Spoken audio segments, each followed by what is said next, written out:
응?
우리가 부족함을 고백합니다.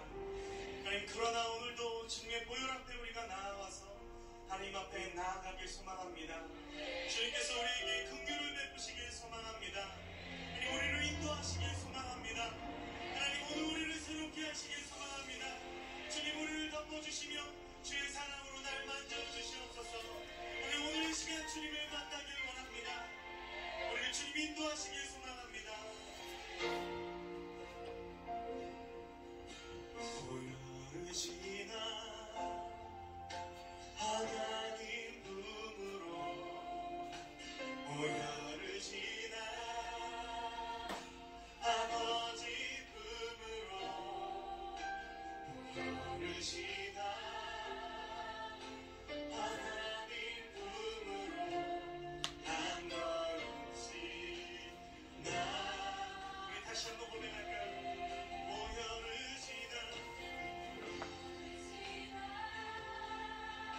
하나님 품으로, 보혈을 지나 아버지 품으로,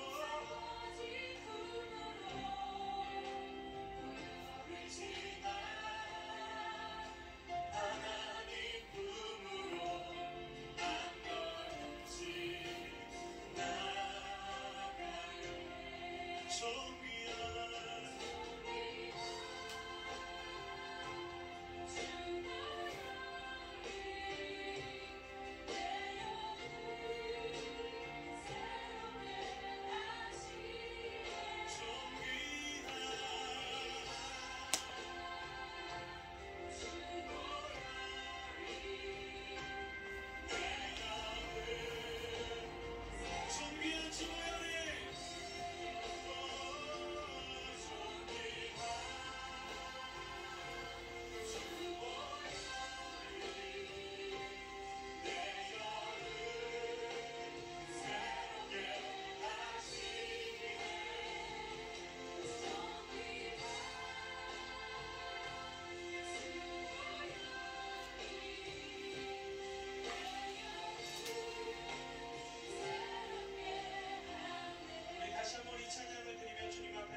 사랑을 기억했으면 좋겠습니다. 그리고 또 한 가지, 우리가 주님을 닮아가고 주님 안에 온전케 되길 원하는 주님의 마음을 우리가 바라보길 원합니다. 우리가 다시 한번 이 찬양을 드리며 나아갈 때 우리를 바라보고 계신 하나님의 마음을 알길 간절히 소망하며 다시 한번 이 찬양 드렸으면 좋겠습니다. 보혈을 지나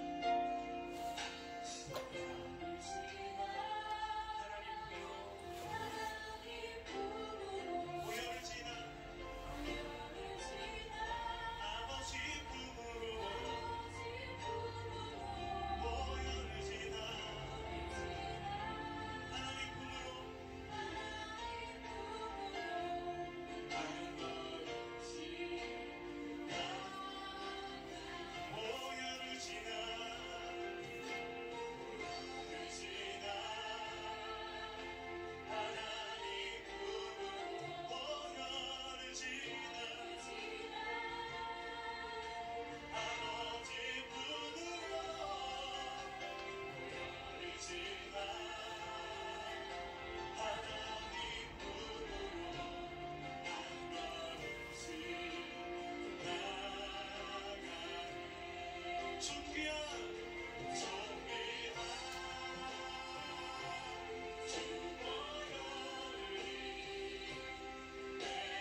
부족함을 느끼네.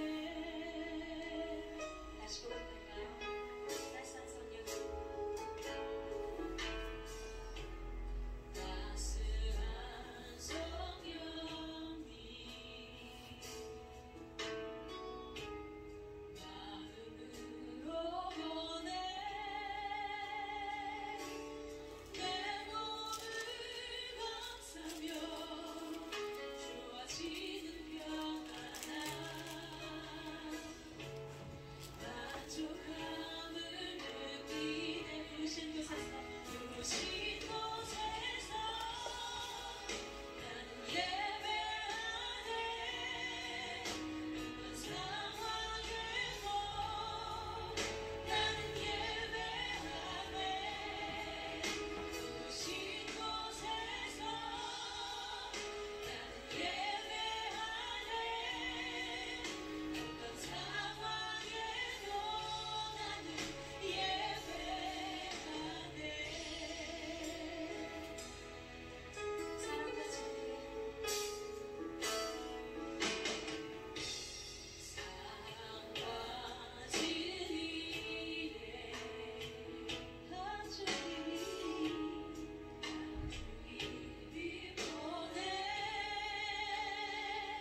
예배할 때마다 우리 예배를 기뻐 받으시는 주님이심을 여러분 믿으시기를 바랍니다. 우리 함께 좀 옆에 있는 분에게 이렇게 고백하면 좋겠습니다. 여러분 삶의 자리에서 주님과 사귀시기를 축복합니다. 이렇게 함께 고백하면 좋겠습니다. 삶의 자리에서 여러분 한 사람 한 사람이 주님과 사귀며 은혜 가운데 나아가기를 축복합니다.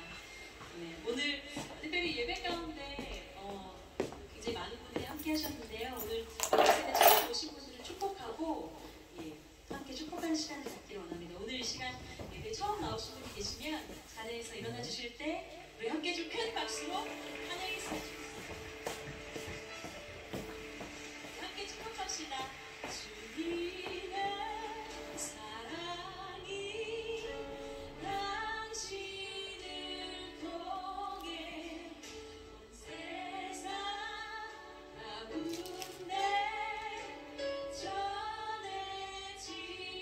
전해지기를 주님은 나무 당신은 가지니 사랑의 열매 맺길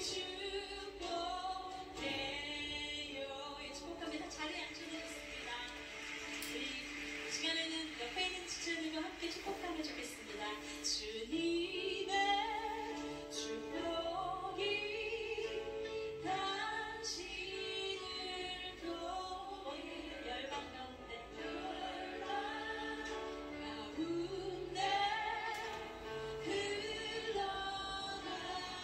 흘러가기를 주님은 나무 당신은 가지니 사랑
2월 12일 주일 예배를 시작하도록 하겠습니다.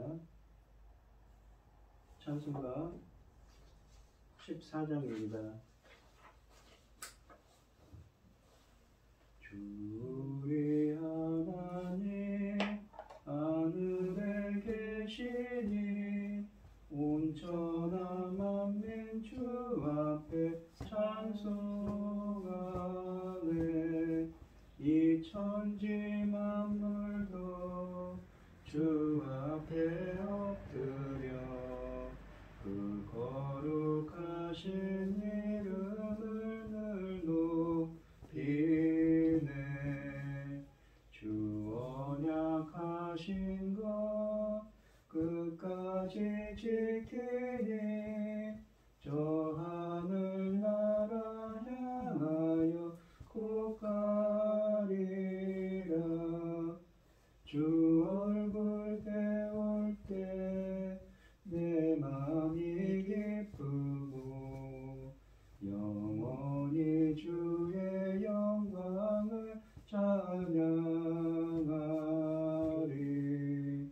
왕의 왕 되신 주 하늘에 계시니 이 세상 죄악 이기신 그 주 예수. 저 천군 천사들 주옹이하고서 무성도 함께 영원히 늘 섬기네. 성삼위일체께 승리한 우리들 다 기쁜 소리 높여서 감사드려. 창조주 하나님 내 주님 되시니 주 앞에 나도 엎드려 경배하네.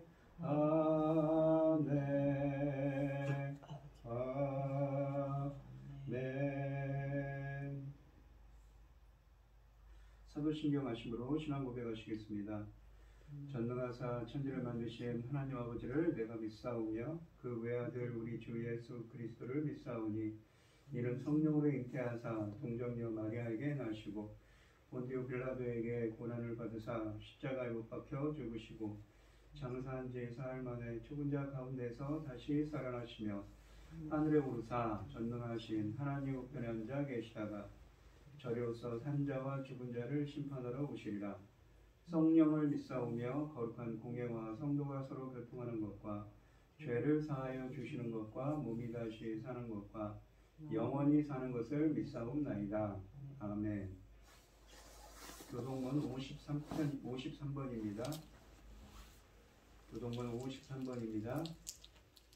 내가 산을 향하여 눈을 들리라. 나의 도움이 어디서 올까? 나의 도움은 천지를 지으신 여호와께로다. 여호와께서 너를 실족하지 아니하게 하시며 너를 지키시는 이가 졸지 아니하시리로다. 이스라엘을 지키시는 이는 졸지도 아니하시고 주무시지도 아니하시리로다. 여호와는 너를 지키시는 이시라. 여호와께서 내 오른쪽에서 내 그늘이 되시나니 낮에 해가 너를 상하게 하지 아니하며 밤에 달도 너를 해치지 아니하리로다. 여호와께서 너를 지켜 모든 환난을 면하게 하시며 또 내 영혼을 지키시리로다. 여호와께서 너의 출입을 지금부터 영원까지 지키시리로다. 아멘. 찬송가 320장 하시고 그의 집사님 기도해 주시겠습니다.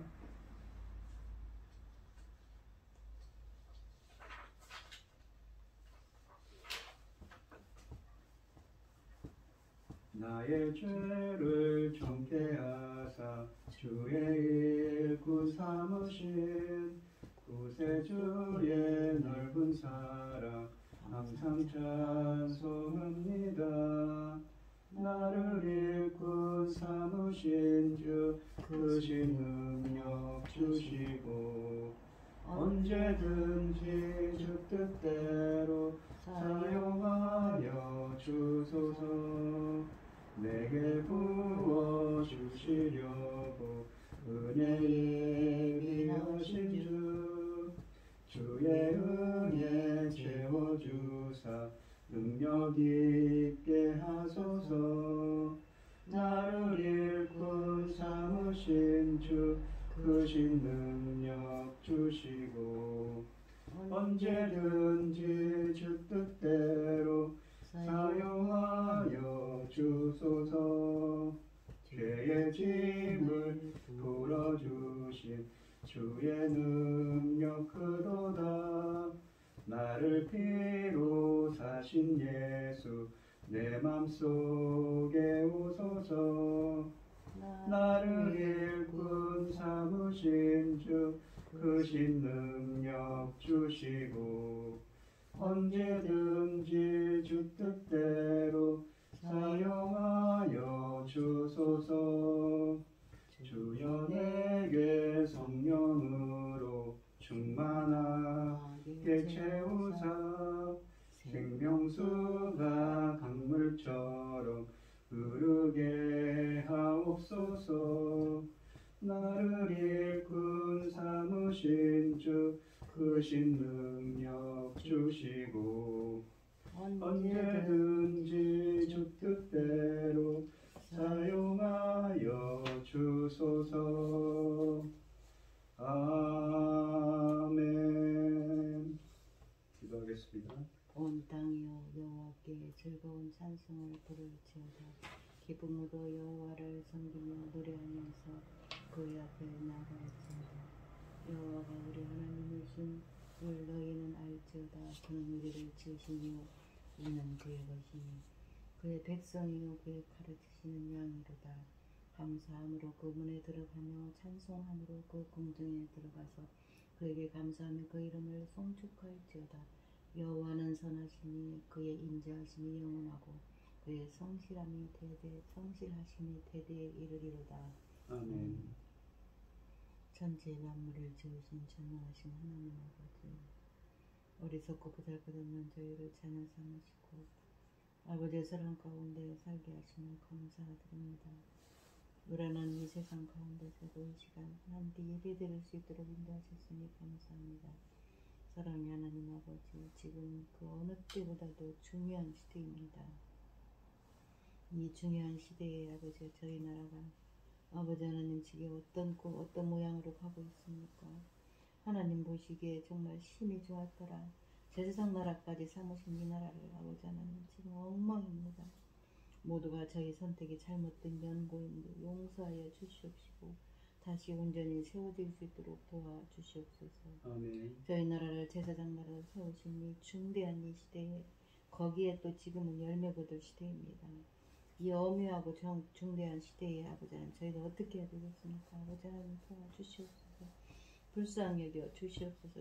그 천금 같은 제사장 나라 사명 감당하고 아버지 앞에 가야 되는데 아버지 하나님 저희는 아버지 하나님 무슨 꼴이랍니까? 죄송하기 그지없습니다. 용서하여 주시옵소서.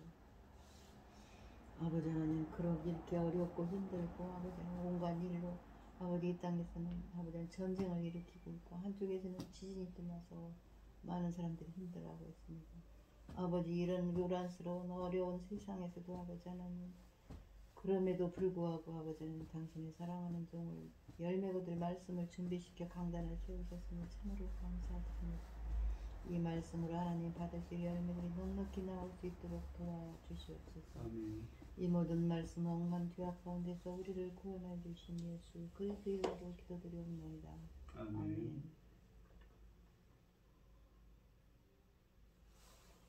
오늘 함께 하실 하나님의 말씀은 에베소서 5장 3절로 14절 말씀입니다. 에베소서 5장 3절로 14절입니다. 교독을 하도록 하겠습니다. 제가 먼저 읽겠습니다. 음행과 온갖 더러운 것과 탐욕은 너희 중에서 그 이름조차도 부르지 말라. 이는 성도에게 마땅한 바니라. 누추함과 어리석은 말이나 희롱한 말이 마땅치 아니하니 오히려 감사하는 말을 하라. 너희도 정녕 이것을 알거니와 음행하는 자나 더러운 자나 탐하는 자 곧 우상 숭배자는 다 그리스도와 하나님의 나라에서 기업을 얻지 못하리니 누구든지 헛된 말로 너희를 속이지 못하게 하라. 이로 말미암아 하나님의 진노가 불순종한 아들들에게 임하나니 그러므로 그들과 함께하는 자가 되지 말라. 너희가 전에는 어둠이더니 이제는 주 안에서 빛이라. 빛의 자녀들처럼 행하라. 빛의 열매는 모든 착함과 의로움과 진실함에 있느니라. 주를 기쁘시게 할 것이 무엇인가 시험하여보라. 너희는 열매 없는 어둠의 일에 참여하지 말고 도리어 책망하라. 그들의 은밀히 행하는 것들은 말하기도 부끄러운 것들이라. 그러나 책망을 받는 모든 것은 빛으로 말미암아 드러나나니 드러나는 것마다 빛이니라. 그러므로 이를 잠자는 자여 깨어서 죽은 자들 가운데서 일어나라. 그리스도께서 너에게 비추이시리라 하셨느니라. 아멘. 이 찬송가 420장입니다. 너 성결기 위해 늘 기도하며 너 주 안에 있어 늘 성경 보고 온 형제들 함께 늘 사귀면서 일하기 전마다 너 기도하라. 너 성결기 위해 내 머리 숙여 정밀히 계신 내 주께 빌라. 주 사귀어 살면 주 닮으리니 널 보는 이마다 주 생각하리. 너 성결기 위해 주 따라가고 일 다급하여도 당황치 말고 참 즐거울 때나 또 슬플 때나 너 주님만 믿고 늘 따라가라. 너 성결기 위해 늘 기도하며 내 소원을 주께 다 맡기어라. 너 성령을 받아 주 섬겨 살며 저 천국에 가서 더 잘 섬기리. 아멘. 오늘 하나님의 말씀의 제목은 빛의 자녀답게 행하라입니다. 지난 시간에 이 에베소서 4장 25절로 5장 2절 말씀을 전했습니다. 이 말씀에서 사도 바울은 이 새 사람을 입은 에베소 교회 성도들이 기독교 공동체 안에서 실천해야 할 지침들을 제시했습니다. 오늘 본문에서는 빛과 어둠의 이미지를 사용하여 믿지 않는 사람들이 행하는 악한 일들에 대해서 성도들이 취해야 할 태도를 제시합니다. 주 안에서 빛이 된 성도들은 믿지 않는 이방인들의 부끄러운 일들에 동참하지 말아야 하며 빛의 자녀들답게 모든 선함과 의로움과 진실함의 열매를 맺어야 한다고 말씀하고 있습니다. 이 3절 말씀을 보시면 음행과 온갖 더러운 것과 탐욕은 너희 중에서 그 이름조차도 부르지 말라. 이는 성도에게 마땅한 바니라 라고 하십니다. 본문을 시작하면서 사도 바울은 음행과 온갖 더러운 것이나 탐욕은 그 이름조차 입에 올리지 말라고 경고합니다. 음행이라고 번역한 헬라어 단어는 일반적인 성적인 부도덕, 특히 간음과 매춘을 가리킵니다. 더러운 것은 4장 19절에서 사용된 용례와 온갖이라는 표현이 함께 나타나는 것을 고려하면 성적인 더러움뿐 아니라 모든 종류의 부도덕한 행동을 의미하는 것입니다. 마지막으로 언급한 탐욕, 플레오넥시아라는 말은 이 성적인 욕망뿐 아니라 자기의 만족을 추구하는 모든 육체적 욕망을 가리킵니다. 4장 19절에서 사도는 이것을 믿지 않는 이방인의 중요한 특성 가운데 하나로 언급했습니다. 이 죄들의 이름이라도 부르지 말라는 것은 예수께서 마태복음 5장에서 말씀하신 바를 포함시키는 것입니다. 즉 이러한 비도덕적인 생각을 하는 것은 그런 죄를 행하는 것만큼이나 악하다는 것입니다. 성도들의 음행과 온갖 더러운 것과 탐욕을 언급조차 하지 말아야 하는 중요한 이유는 1장 4절의 말씀처럼 하나님께서 그들을 거룩하고 흠이 없는 존재가 되게 하려고 부르셨기 때문입니다. 이미 거룩한 존재가 되었고 계속 거룩한 삶을 살아야 하는 성도들에게 음행과 더러운 것과 탐욕은 전혀 어울리지 않는 것입니다. 따라서 이런 것들의 이름조차 입에 올리지 않는 것이 성도들에게는 합당한 것입니다. 4절 말씀을 보시면 누추함과 어리석은 말이나 희롱의 말이 마땅치 아니하니 오히려 감사하는 말을 하라 라고 하십니다. 4절에서 사도는 부도덕한 말들에 대해 관해 언급하기 시작합니다. 누추함이라고 번역한 헬라어 단어는 일반적으로 음란이나 부정, 추잡함을 의미합니다.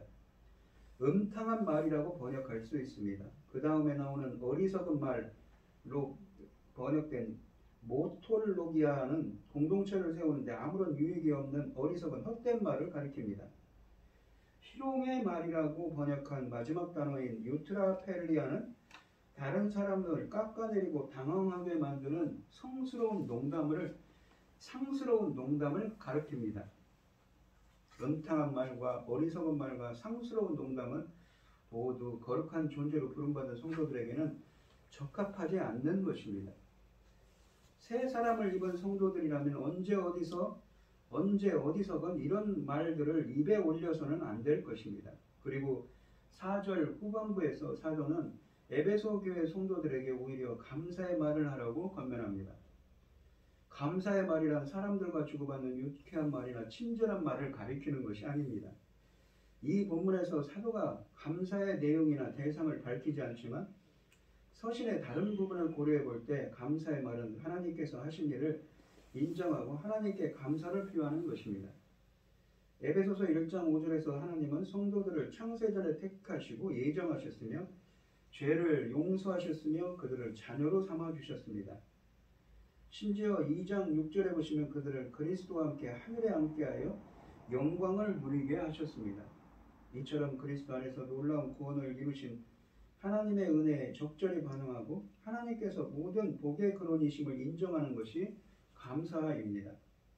기쁨으로 하나님께 드리는 감사의 말로 그리스도인들의 삶과 언어의 가장 중요한 표지가 되어야 하는 것입니다. 5절 말씀을 보시면 너희도 정녕 이것을 알거니와 음행하는 자나 더러운 자나 탐하는 자 곧 우상숭배자는 다 그리스도와 하나님의 나라에서 기업을 얻지 못하리니 라고 되어 있습니다. 그리스도와 하나님의 나라에서 기업을 얻지 못한다. 기업이라고 되어 있는 이 번역된 헬라어는 클레로노모스, 상속하는 사람, 상속자를 의미합니다. 그러니까 그리스도와 하나님의 나라에서 상속자가 되지 못한다는 말입니다. 5절에서 보시면 사도 바울은 성도들의 음행과 더러운 일이나 이 탐욕을 멀리하고 음탕한 말이나 어리석은 말을 하지 말아야 할 이유를 제시하고 있습니다. 그것은 에베소 교회 성도들이 확실히 알고 있는 대로 음행하는 자와 행실이 더러운 자와 탐욕을 부리는 자는 누구든지 그리스도와 하나님의 나라에서 기업을 얻지 못하기 때문입니다. 음행하는 자와 더러운 자란 매우 아무 부끄러움이나 뉘우침도 없이 음란하고 방탕한 생활 양식에 자신을 내맡기는 사람을 가리킵니다. 탐하는 자라고 되어 있는 이 헬라어는 플레오넥시아는 아까도 플레오넥테스라고 되어 있는데 이 육체의 욕심을 따라 자기 욕심을 위해 쾌락을 추구하는 사람을 가리킵니다. 사도는 탐욕을 부리는 자를 우상숭배자로 또한 규정합니다. 탐욕에 사로잡힌 사람은 하나님을 부인하고 하나님 대신 물질이나 쾌락을 숭배하기 때문입니다. 골로새서 3장 5절에서도 사도는 탐욕을 우상숭배로 규정하고 있습니다. 탐욕은 사람의 눈을 어둡게 하여 물질이나 쾌락에 사로잡히게 합니다. 사람들을 음행과 더러운 것들에 빠지게 하는 근본 원인도 탐욕입니다. 탐욕의 대상은 쉽사리 삶의 중심을 차지하고 하나님 대신 숭배를 받습니다. 그래서 하나님도 모든 탐욕을 물리치라고 경고하신 것입니다. 탐욕에 사로잡혀 하나님을 부정하고 육체적 쾌락과 물질을 섬기며 사는 자들이 그리스도와 하나님 나라에서 영원한 기업을 받을 수 없습니다. 그리스도와 하나님 나라라는 표현은 나라 또는 바실레이아 또는 왕국이 그리스도와 하나님께 속한 것임을 의미합니다. 하나님은 우리를 흑암의 권세에서 건져 그의 사랑의 아들의 나라로 옮기셨습니다. 승천하신 그리스도는 하나님께 권세를 위임받으시고 만물의 머리가 되어 모든 원수를 그 발 아래 둘 때까지 이 불갑을 왕노릇 하실 것입니다. 다시 말해서 하나님 나라는 또한 그리스도의 나라이기도 한 것입니다. 그러나 그리스도는 모든 정사와 모든 권세와 능력을 멸하시고 만물을 충만하게 하는 역사를 마치신 뒤에는 나라를 아버지께 바치신다고 고린도전서 15장 24절에 쓰여져 있고, 또한 28절에는 자신도 하나님께 복종하실 거라고 말씀하십니다. 그리스도와 하나님 나라는 전혀 죄를 짓지 않는 사람들을 위한 것이 아니라 그리스도의 십자가와 부활을 통해 구속받은 죄인들을 위한 것입니다. 이 본문에서 사도는 그리스도인들이 그리스도와 하나님 나라에서 이미 기업을 받아 누리고 있음을 암시합니다. 그러나 동시에 그는 음행과 더러운 것을 행하며 탐욕을 부리는 자는 비록 스스로 그리스도인이라고 주장할지라도 그리스도와 하나님의 나라에서 기업을 받아 누릴 수 없다고 경고하고 있습니다. 6절로 7절 말씀을 보시면 누구든지 헛된 말로 너희를 속이지 못하게 하라. 이로 말미암아 하나님의 진노가 불순종의 아들들에게 임하나니 그러므로 그들과 함께하는 자가 되지 말라라고 하십니다. 6절에서 사도는 아무도 헛된 말로 여러분을 속이지 못하게 하라고 하십니다. 이 믿지 않는 이방인 중에는 부도덕한 일들이 아무 문제가 될 것이 없다고 주장하면서 자신의 행위를 정당화하는 사람들이 있었습니다. 그러나 에베소 교회 성도들은 죄에 대한 심판이 없을 것이라고 강변하는 그런 사람들에게 속지 말아야 합니다. 그들의 말은 거짓되고 공허한 것입니다. 하나님께서는 죄에 대해 진노하시며 죄를 범하는 자들을 반드시 심판하실 것입니다. 그래서 사도는 6절에서 이런 것들, 즉 성적인 부도덕과 더러운 일들과 탐욕 때문에 하나님의 진노가 불순종의 아들들에게 임한다고 단호하게 말하고 계십니다. 만일 공허한 말로 자기 죄를 합리화하며 죄를 부추기는 자들에게 속아 그들과 함께 죄를 범한다면 하나님의 진노를 피할 수 없게 될 것입니다. 그러므로 7절에서 에베소 교회 성도들은 하나님의 진노의 대상인 불순종의 아들들과 함께하지 말아야 한다고 말씀하고 계십니다.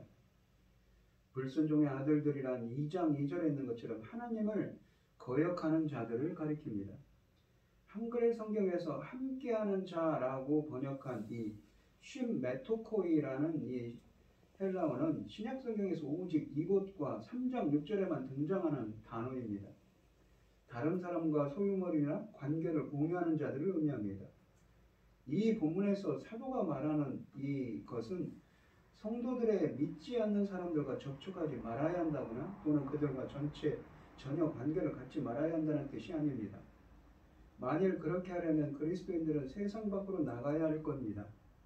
구원받은 성도들은 믿지 않는 이방인들과 어울려 그들과 함께 죄 짓는 일에 동참하지 말아야 한다는 것입니다. 에베소 교회의 이방인 성도들은 구원의 복음을 듣고 그리스도를 믿음으로써 유대인 성도들과 함께 하나님의 거룩한 약속에 함께하는 자들이 되었습니다. 믿지 않는 이방인들과 어울려 죄 짓는 일에 함께하는 자들이 되어서는 안 되는 것이지요. 이 9절로 10절 말씀을 보시면 8절로 10절 말씀을 보시면 너희가 전에는 어둠이더니 이제는 주 안에서 빛이라. 빛의 자녀들처럼 행하라. 빛의 열매는 모든 착함과 의로움과 진실함에 있느니라. 주를 기쁘시게 할 것이 무엇인가 시험하여 보라 라고 하십니다. 이 요한복음 이 너희가 전에는 어둠이 되는 이제는 주 안에서 빛이라고 하죠. 주 안이다. 주 안에서 라는 표현은 무엇입니까? 바로 주님과의 예수 그리스도의 신비적인 연합을 뜻합니다.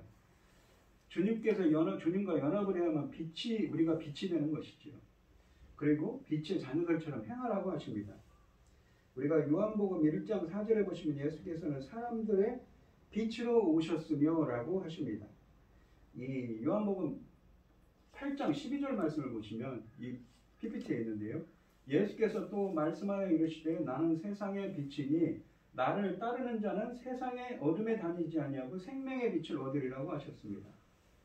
여기서 따르는 자라고 되어 있는 이 따르는 이라는 말은 아콜리오 데오라는 헬라어인데 이 말은 이 아라는 이 연합을 의미하는 아라는 이 접두어가 콜류도스 그러니까 길을 의미하는 콜류도스라는 헬라어의 합성어라고 합니다. 연합하여 같은 길을 걸어가다 동행하다의 의미입니다. 그러니까 5장 8절로 다시 돌아가면 너희가 전에는 어둠이더니 이제는 주 안에서 빛이라. 빛의 자녀들처럼 행하라고 했습니다. 그러니까 주 안에서도 주님과의 그러한 연합을 의미하는 것이죠. 그렇다면 하나님은 어떤 사람들과 함께 하신다고 했습니까? 바로 이 열왕기하 18장 1절로 7절에 있는 것처럼 주님과 이 정직한 자입니다. 이스라엘의 왕 엘라의 아들 호세아 제3년에 유다 왕 아하스의 아들 히스기야가 왕이 되니 그가 왕이 될 때 나이가 25세라 예루살렘에서 29년간 다스리니 그의 어머니의 이름은 아비요 스갈리아의 딸이더라. 히스기야가 그의 조상 다윗의 모든 행위와 같이 여호와께서 보시기에 정직하게 행하여 그가 여러 산당들을 제거하며 조상을 깨뜨리며, 그러니까 정직하게 주님 보시기에 주님의 눈에 주님이 보시기에 정직하게 행하여 여러 산당들을 제거하며 조상을 깨뜨리며 아세라 목상을 찍으며 모세가 만들었던 노뱀을 이스라엘 자손이 이때까지 향하여 분양함으로 그것을 부수고 느흐수단이라 일컬었더라. 히스기야가 이스라엘 하나님 여호와를 의지하였는데 그의 전후 유다 여러 왕 중에 그러한 자가 없었으니 곧 그가 하나님 여호와께 연합하여 그에게서 떠나지 아니하고 여호와께서 모세에게 명령하신 계명을 지켰더라. 여호와께서 그와 함께 하시며, 주님은 어떤 사람들과 함께 하십니까? 히스기야 왕처럼 정직하게 주님의 말씀을 따르는 자들. 그가 어디로 가든지 형통하였더라. 저가 아스루 왕을 배반하고 섬기지 아니하였고 라고 되어 있습니다. 또한 이사야서 57장 15절에 보시면 지극히 존귀하며 영원히 거하시며 거룩하다 이름하는 이가 이와 같이 말씀하시되 내가 높고 거룩한 곳에 있으며 또한 통회하고 회개하고 마음이 겸손한 자와 함께 있으니, 마음이 겸손하다 이 말은 무엇입니까? 바로 이 겸손한, 낮은, 비천하다는 뜻입니다. 이 말은 이 72년 성경에 보시면 푸토코이라고 했습니다. 그러니까 푸토코이라는 말은 이 마태복음 5장 3절에 심령이 가난한 자는 복이 있네 천국이 저희 것임이라 할 때 심령이 가난하다라는 말과 똑같은 의미입니다. 이 푸토코이라는 것은 무엇입니까? 바로 하나님의 은혜를 갈망하는 자입니다. 영적인 것에 갈급해하는 자죠. 영적인 것이 결여된 자입니다. 그러한 자들과 주님은 함께 하시죠. 임마누엘 하나님이신 예수님은 함께 하십니다. 임마누엘 하나님이신 예수님은 이렇게 마음이 겸손한 자, 심령이 가난한 주님의 은혜를 구하는 마음이 겸손한 자와 함께 하시고, 또 누가 함께 하신다고요? 히스기야 왕처럼 정직한 자들과 함께 하시죠. 이는 겸손한 자의 영을 소생시키며 통회하는 자의 마음을 소생시키려 함이라 라고 합니다. 소생시키는, 영적으로 살아난다고 하죠. 그러한 자들에게 은혜를 주셔서 그들의 영혼을 다시 살아나게 합니다. 영적인 생명을 부어주시는 것이죠. 임마누엘의 하나님이신 예수 그리스도께서 정직하고 겸손한 자들에게 찾아오셔서 함께 하십니다. 태초에 하나님께서는 인간과 함께 거하셨습니다. 에덴 동산은 하나님께서 인간과 함께 거하시는 장소였습니다. 하나님께서는 그곳에서 거니셨으며 인간과 만나셨습니다. 첫사람 아담의 번제로 하나님과 이 인간의 관계는 단절이 됐죠. 에덴 동산에서 쫓겨났습니다. 죄를 범한 아담은 거룩하신 하나님과 함께 거할 수 없었습니다. 그는 하나님과 분리되어야 했습니다. 그리하여 그는 에덴 동산에서 쫓겨났고 하나님과 완전히 격리되었던 것입니다. 이러한 하나님과의 분리는 역사의 흐름을 타고 전 인류에게까지 그대로 연장됐습니다. 그러니까 신학적인 의미로 헬라어 단어에 보시면 네크로스라고 해서 영적으로 죽은 자가 되었죠.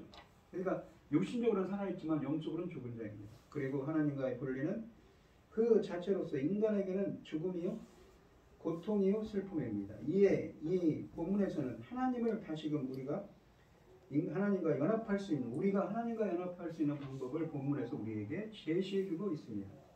겸손과 정직한 자와 함께 하시고 그들에게 빛이 되게 해주신다는 것이지요. 그러니까 이 8절에 보시면, 8절로 다시 가면 너희가 전에는 어둠이더니 이제는 주 안에서 주님과 연합한 자들, 그렇게 겸손하고 정직한 자들에게 함께 하셔서 그들에게 빛이신 주님께서 그들이 빛으로 되게 해주시는 것이지요. 또한 영적으로 죽은 자를 소생시킨다고 이사야서 57장 15절에 영적인 생명을 부여하신다고 하시는 것입니다. 이 8절 말씀에서 사도는 어두움과 빛의 이미지로 그리스도 안의 모습을 묘사합니다. 그리스도 안에서. 그리고 예배소 교회 성도들은 전에는 어둠이 있으나 이제는 주 안에서 빛입니다. 이 본문은 이유를 나타내는 접속사 가르로 앞절과 밀접하게 연결되어 있습니다. 왜냐하면 너희가 전에는 어둠이었는데 이제는 주 안에서 빛이기 때문이다라는 것이죠. 에베소 교회 성도들이 믿지 않는 이방인들과 함께 하지 않고 죄에 동참하지 말아야 하는 이유는 그들이 더는 어둠이 아니라 주님과 연합하여 주 안에서 빛이 되었기 때문입니다. 사도가 에베소 교회의 이방인 성도들을 빛이라고 부른 것은 당시 유대인들이 볼 때 매우 놀라운 일이었습니다. 선지자 이사야는 하나님께서 이스라엘을 회복하여 이방의 빛이 되게 하실 것이라고 이사야서 42장 6절, 49장 6절에서 또한 선언하고 있습니다. 그런데 바울은 회복된 이스라엘 백성을 가리키는 빛이라는 표현을 에베소 교회의 이방인 성도들에게 적용한 것입니다. 이것은 이방인들이 하나님의 새로운 백성, 하나님의 새 언약 백성이 되었음을 의미합니다. 하나님의 새로운 인류로 재창조되었지요. 전에는 하나님의 백성이 아니던 자들이 이제는 하나님의 백성으로 부름을 받아 빛으로 창조된 것입니다. 이렇게 사도는 어두움과 빛이라는 대조적인 이미지를 사용하여 에베소 교회 성도들이 새로운 존재가 되었음을 상기시킵니다. 이런 놀라운 신분의 변화는 주 안에서 일어났습니다. 여기서 주는 에베소서 다른 본문에서처럼 성부 하나님이 아니라 예수 그리스도를 가리킵니다. 그러므로 주 안에서라는 표현은 예수 그리스도를 주님으로 받아들이고 그의 주권적 통치 안에 있으며 주님과 연합된 상태를 의미합니다. 예수 그리스도는 모든 사람을 비추는 참빛, 곧 세상의 빛이라고 요한복음 1장 9절과 8장 12절에 쓰여져 있습니다. 참빛이신 예수 그리스도를 믿고 그분 안에 있는 연합된 사람들은 그분과 함께 빛이 됩니다. 에베소 교회 성도들은 구원의 복음을 듣고 예수를 주로 믿어 빛이 된 것이지요. 또한 사도는 주 안에서 빛이 된 에베소 교회 성도들에게 8절 하반절에서 빛의 자녀들처럼 행하라고 권면합니다. 빛의 자녀들이란 표현은 불순종의 아들들, 5장 6절에 있는 불순종의 아들들, 또한 2장 3절에 있는 진노의 자녀들이라는 표현과 강한 대조를 이룹니다.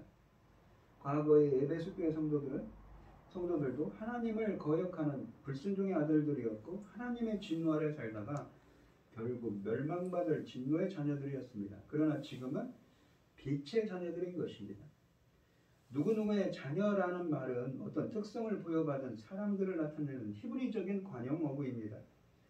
하나님의 자녀들인 그리스도인들은 빛의 자녀들입니다.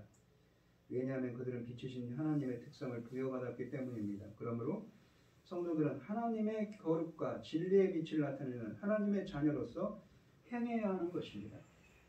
빛의 자녀들이라는 새로운 신분은 그에 합당한 새로운 삶을 요청하고 있습니다. 빛의 자녀들의 되었으므로 빛의 자녀들답게 살아야 하는 것입니다. 이 9절 말씀을 보시면 9절에서 사도는 빛의 열매들을 제시합니다.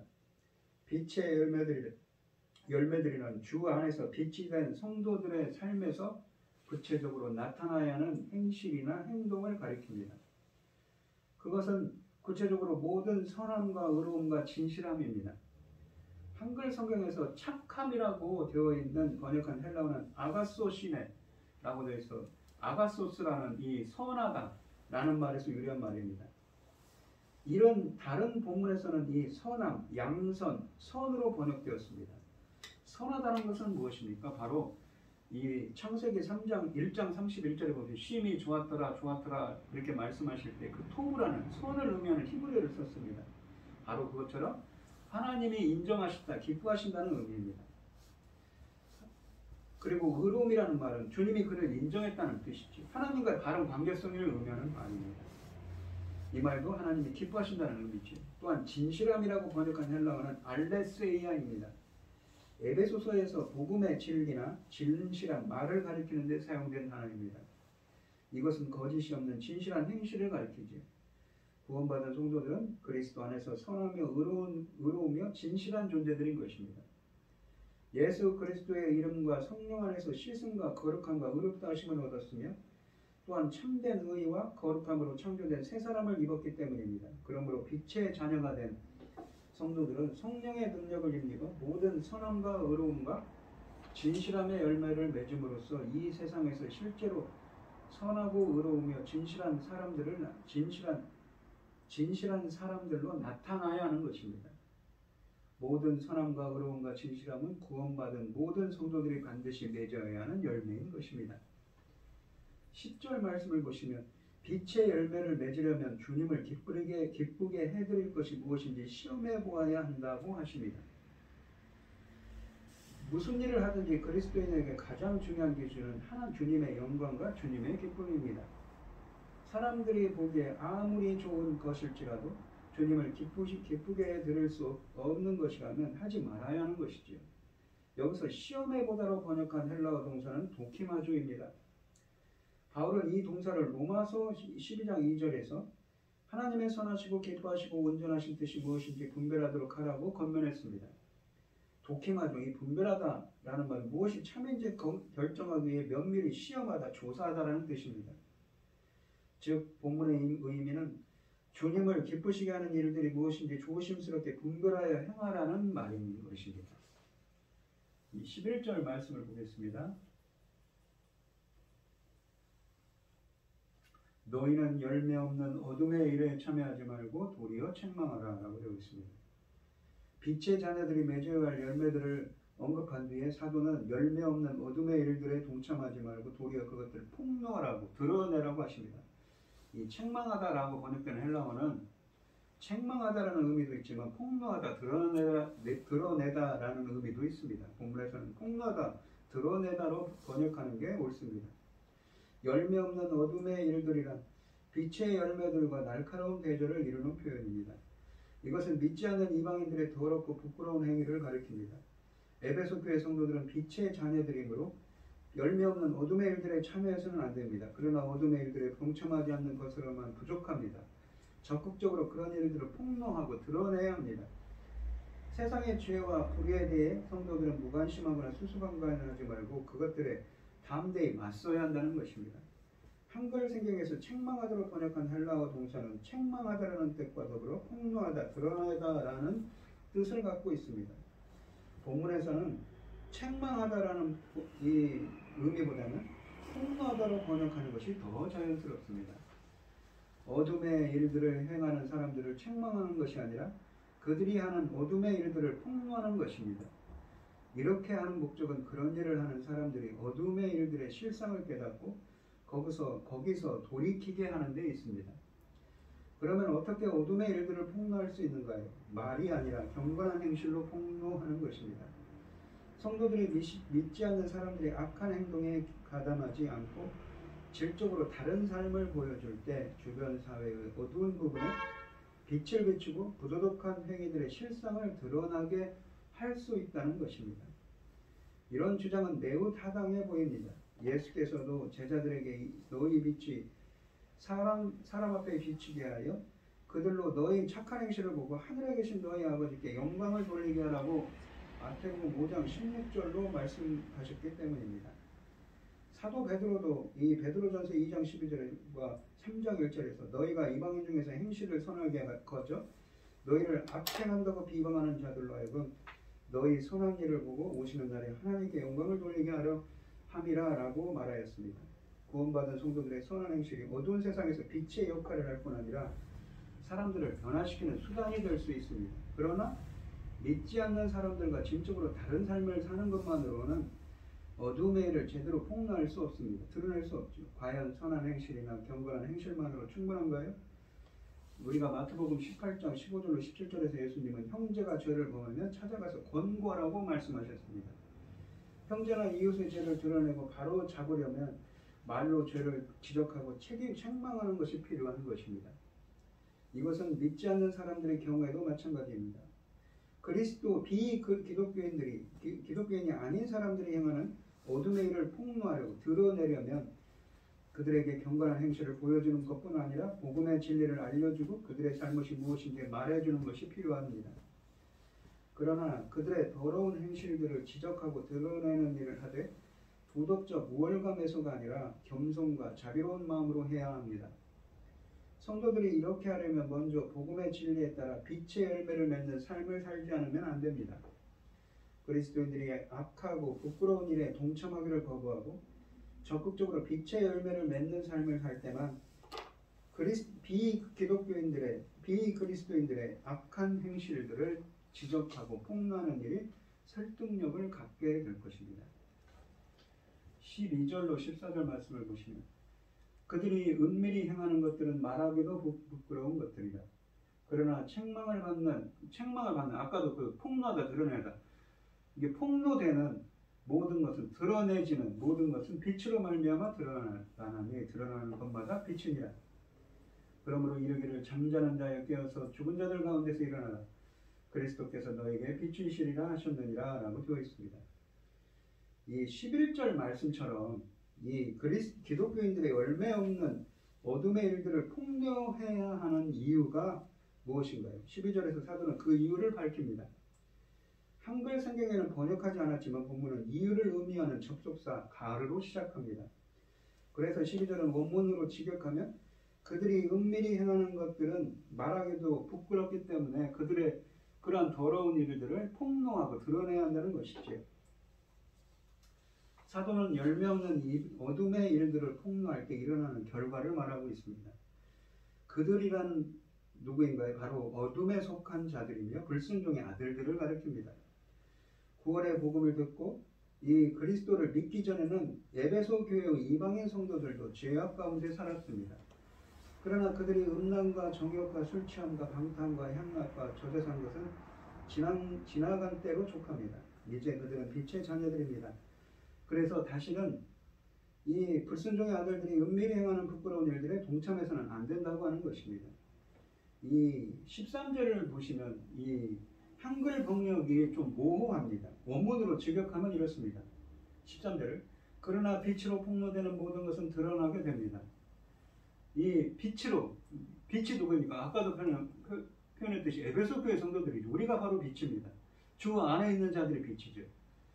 빛으로 폭로되고 드러나는 모든 것들은 드러나게 됩니다. 드러나는 것들이 모두 빛이기 때문이라고 합니다.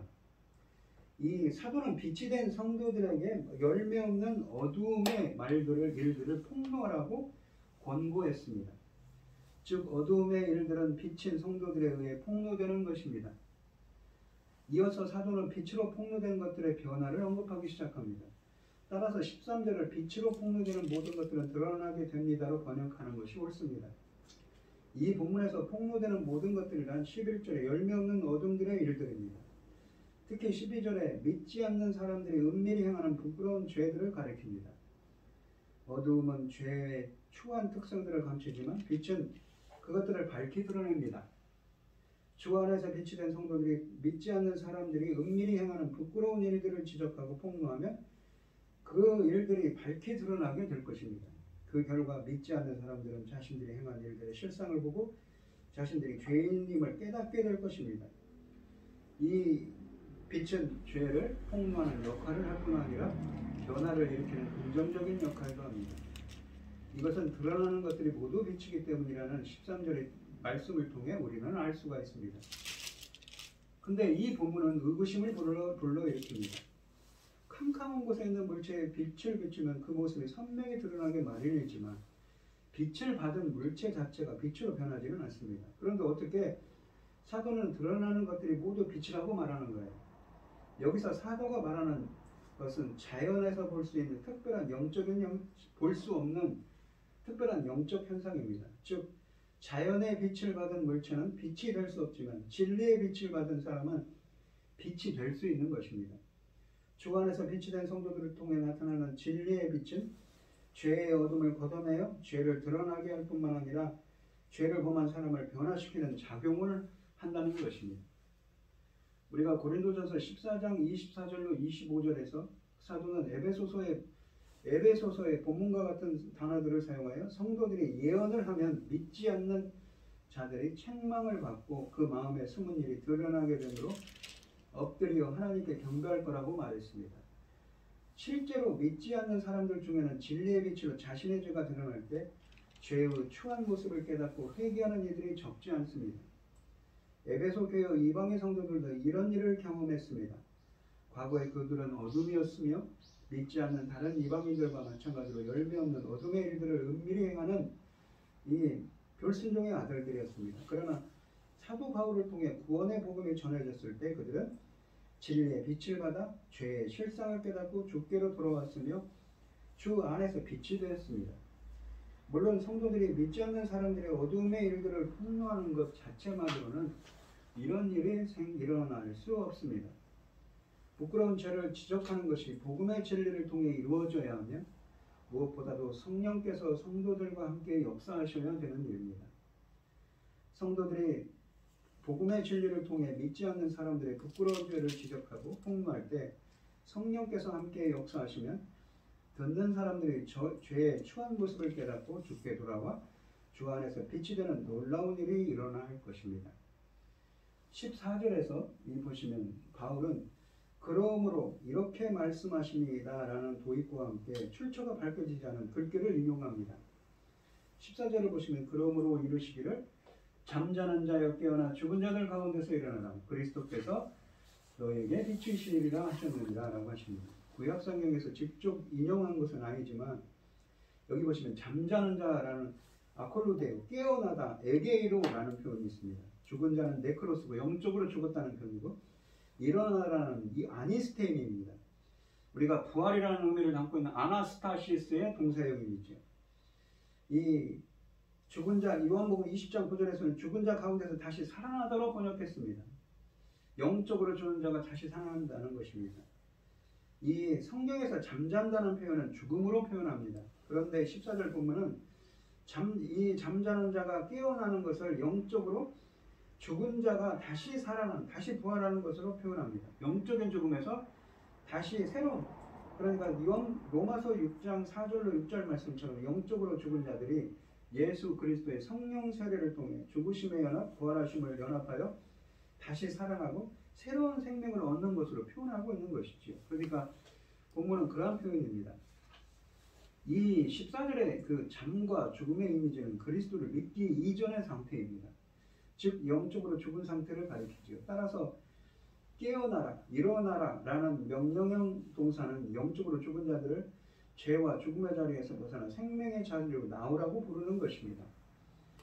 그리스도께서 그들에게 생명의 빛을 비추어 주실 것이라고 약속합니다. 과거에 에베소 성도들의 이방인 성도들은 에베소 교회의 이방인 성도들은 사도가 전해준 복음을 통해 영적인 죽음에서 깨어나 일어나라는 하나님의 음성을 들었습니다. 그들이 하나님의 음성을 듣고 죄와 죽음의 잠에서 일어났을 때 그리스도께서 생명의 빛을 그들에게 비추어 주셨습니다. 그들은 그 빛을 받아 주 안에서 빛이 되었습니다. 14절 말씀은 에베소 성도들을 변화시킨 그리스도의 빛이 다른 사람의 삶도 변화시킬 수 있음을 확신하게 합니다. 에베소 교 성도들의 말과 행실은 큰 능력이 없을지라도 성령을 통해 그들과 함께 하시는 그리스도의 그 성령 세례의 능력으로 그리스도는 빛의 원천이시며 사람들을 능히 살리고 변화시키는 만물의 주님이십니다. 그러므로 그들은 더욱 담대히 거룩한 행실과 복음의 진리로 이 어둠의 일들을 폭로해야 합니다. 이렇게 할 때 그리스도께서 자기의 영을 통해 믿지 않는 사람들로 죄의 실상을 깨닫게 하고 죄의 죽음의 자리에서 일어나게 하실 것입니다. 그리고 그들에게 생명의 빛을 비추어 그들 또한 주 안에서 빛이 되게 하신다고 말씀하는 것입니다. 이 오늘 본문 말씀을 보시면 이 무엇입니까? 빛의 자녀들처럼 행하라고 그랬습니다. 근데 그 빛의 자녀된 그 삶에 대한 이야기를 하고 있는데 단순히 그 어둠의 사람들처럼 세상 사람들처럼 행하지 않는 것뿐만 아니라 그들처럼 생각하고 그들처럼 행하는 것뿐만 아니라 무엇을 했냐면 그들의 죄를 어둠의 사람들의 죄를 폭로하고 드러내서 그들이 다시 회개하고 돌아올 수 있도록 예수 그리스도 안으로 돌아올 수 있도록 해야 된다는 것입니다.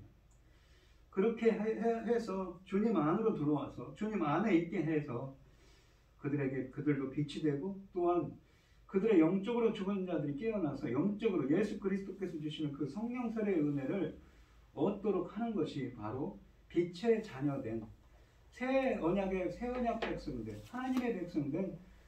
하나님의 백성으로 행하는 책임이고 의무라는 것을 우리에게 말씀하고 있는 것이지요. 우리들의 빛의 자녀된 우리들이 정말 이 빛의 자녀로서의 소임을 다할 수 있는 은혜가 함께 해달라고 그러한 은혜가 함께하는 여러분들이 되시기를 축원드리겠습니다. 기도하겠습니다. 하나님 아버지 감사합니다. 오늘 본문 말씀처럼 하나님 나라의 백성으로서 빛의 자녀들로서 그러한 책무를 다할 수 있도록 저희들도 세상에서 그 세상의 어둠들을 드러내고 폭로함으로써 그들이 예수 그리스도께로 나와 빛의 자녀가 되게 하고 그들도 정말 영적으로 죽은 자에서 다시 새로운 생명, 영원한 생명을 얻을 수 있는 은혜가 함께할 수 있도록 저희들을 이끌어 주시고 은혜 베풀어 주시옵소서. 빛의 자녀로서의 소임을 다할 수 있는 저희들이 되게 하여 주시옵소서. 이 모든 말씀 거룩하신 예수 그리스도의 이름으로 기도합니다. 아멘. 찬송가 455장입니다.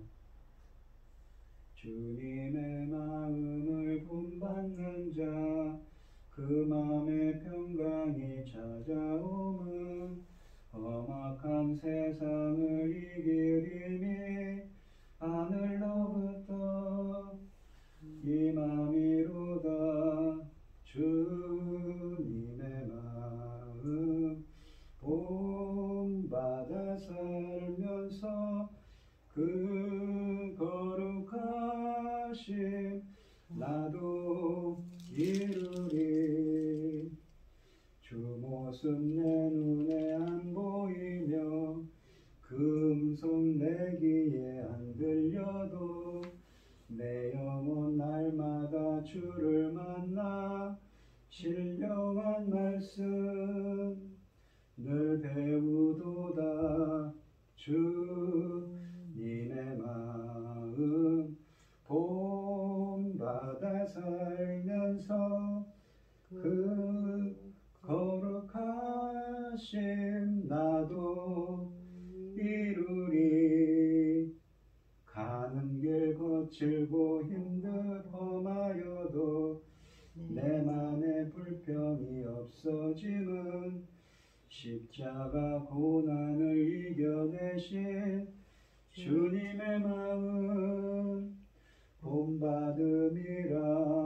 주님의 마음 본받아 살면서 그 거룩하심 나도 이루리. 주 예수 세상에 다시 오실 그날엔 무성도 변화하여 주님의 빛나는 그 형상을 다 함께 보며 주 찬양하리. 주님의 마음 본받아 살면서 그 거룩하심 나도 이루리. 아멘. 기도하겠습니다. 참 감사하신 하나님, 오늘도 거룩한 주일에 불러모아 주시고 예배드리게 하여 주시오니 감사를 드립니다. 오늘 이 시간 주님께 주님의 은혜에 감사를 드리며 귀한 예물을 드리는 손길을 드리겠습니다. 드려지는 손길마다 기억해 주시고 이 간과 기도에 기울여 주시고 응답하여 주셔서 하나님의 기뻐하시는 뜻을 행할 수 있도록 인도하여 주시옵소서. 기뻐받아 흠양하여 주실 줄 믿사오며 이 모든 말씀 거룩하신 예수님 이름으로 기도합니다. 아멘. 찬송가 5장을 하시고 축도하심으로 오늘 예배를 하시겠습니다. 이 천지가 만물들아 복 주시는 주 여호와 전능성부 성자 성령 찬송하고 찬송하세. 아멘. 이제는 주 예수 그리스도의 은혜와 하나님의 극진하신 사랑과 성령의 교통하심이 성령의 교통하심이 성도들 머리 위에 이제로부터 영원히 함께 있을지어다. 아멘.